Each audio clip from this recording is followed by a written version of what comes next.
this video is going to be more of a story time.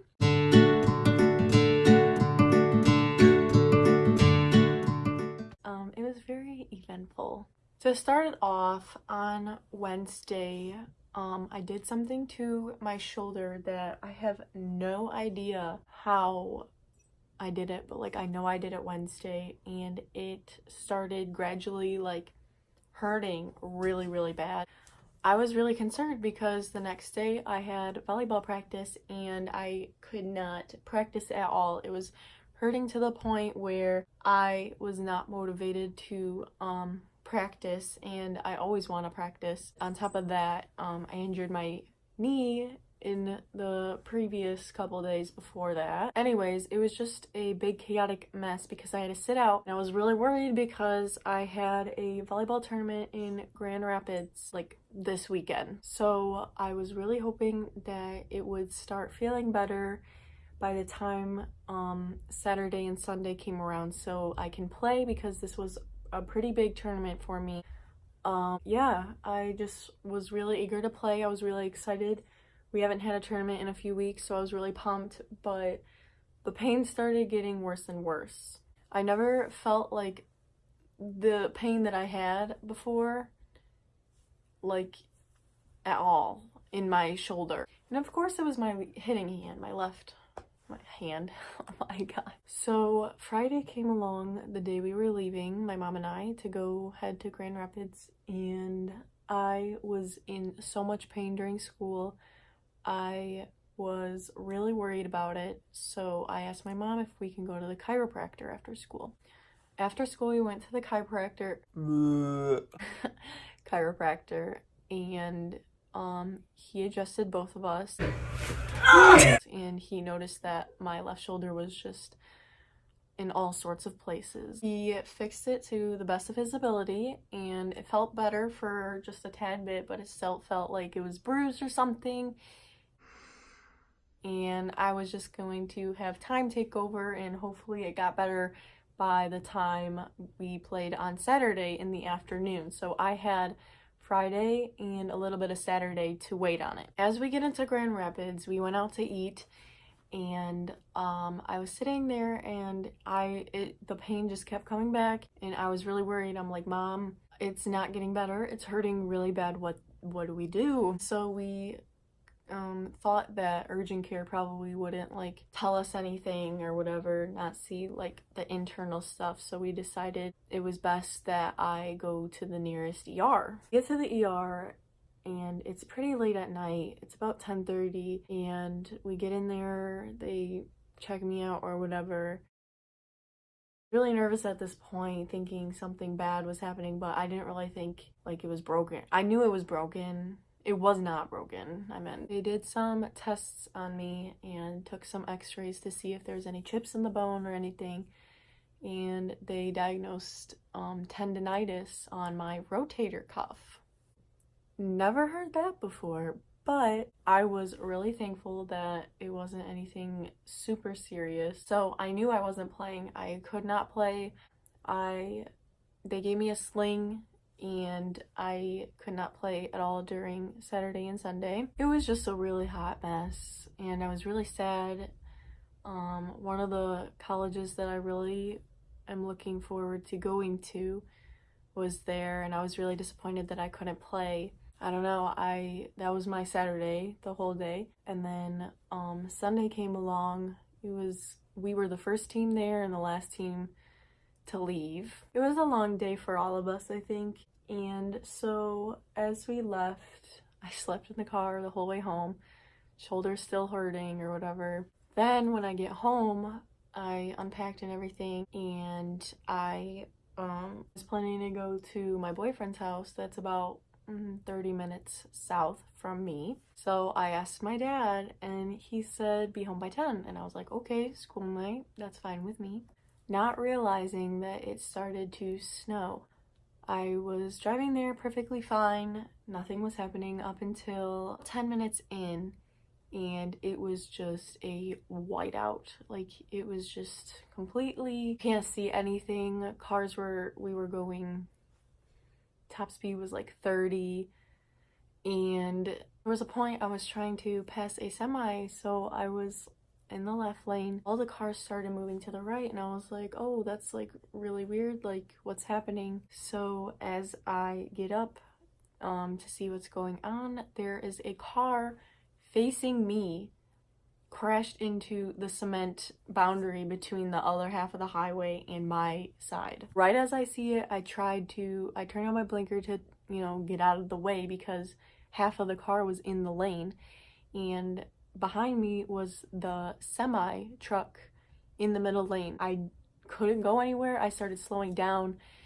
A car started fishtailing in front of me. I tried pumping my brakes. Everyone started slowing down. I couldn't stop. Finally, I don't know how I managed to, but I sped up, and the semi, I didn't know how I got in, but I got in front of the semi and I got past that car, and that's when my stress started kicking in really, really bad, because I knew, I was like, this is bad weather. I was shaking. I was like, if I can find the nearest entrance to exit to go home, I would, but I was blocked in between dozens of semi-trucks, dozens of cars, so I was like, I'm already almost there, I might as well keep going.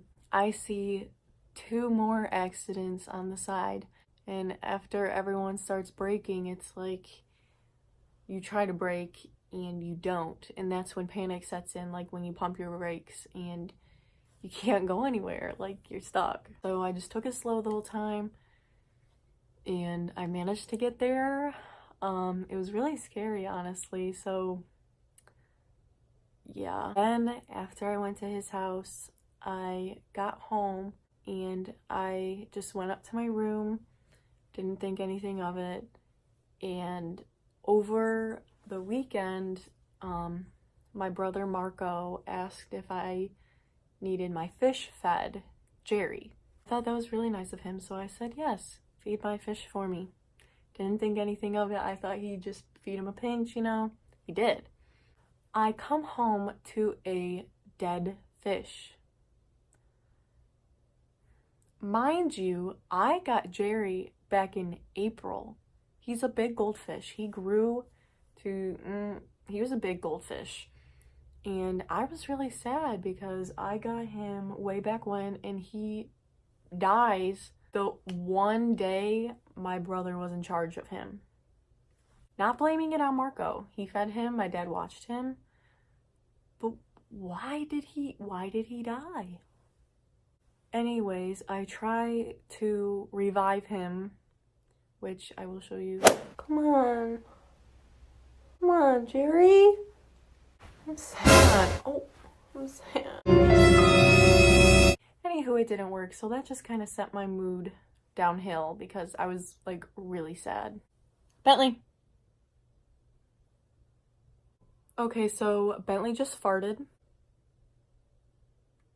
It does not smell pleasant. Anywho, so that was Sunday. So I'm currently filming on today, Monday, and I got an uplifting in my mood because I decided to go out and buy another fish. No, I am not replacing Jerry. I didn't get a big fish like him, but Aiden and I decided to go get 2 small fish. Today was our adventure. I'm going to start this off by saying I look complete ratchet right now. So right now we are in the car and I have a special guest here on my channel today. Oh my! He gets way too close to every single car. So this is my boyfriend Aiden. Say hi. Oh my god, Shawty Fixie. Anyways, we are currently on our way to Meijer. Will you turn this down? We are... Okay, anyways. So, last night, my fish, Jerry, died. We are on our way to Meijer to go get a new fish.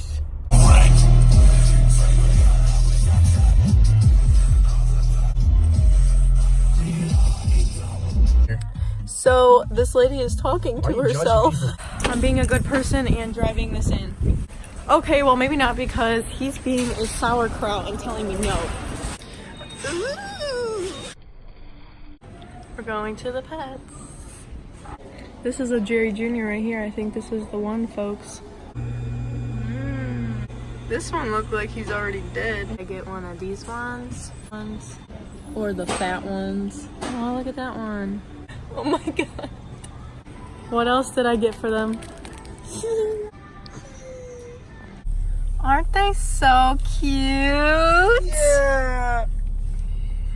I'm still undecided on what I'm going to name them, but I will let you guys know. And we are pulling up, and look who it is.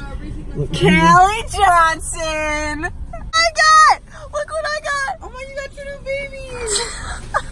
They are in the tank. Look at it. Drake and Josh. So yeah, that concludes my, I guess 3-day weekend. It was a roller coaster. All that I can conclude is that I ate lots of good food. I just rhymed. But now I am in a better mood now because I have my 2 fish and he's always in a different pose. Like, I hope you guys enjoyed this little talk about my weekend, my crazy weekend. Catch you later.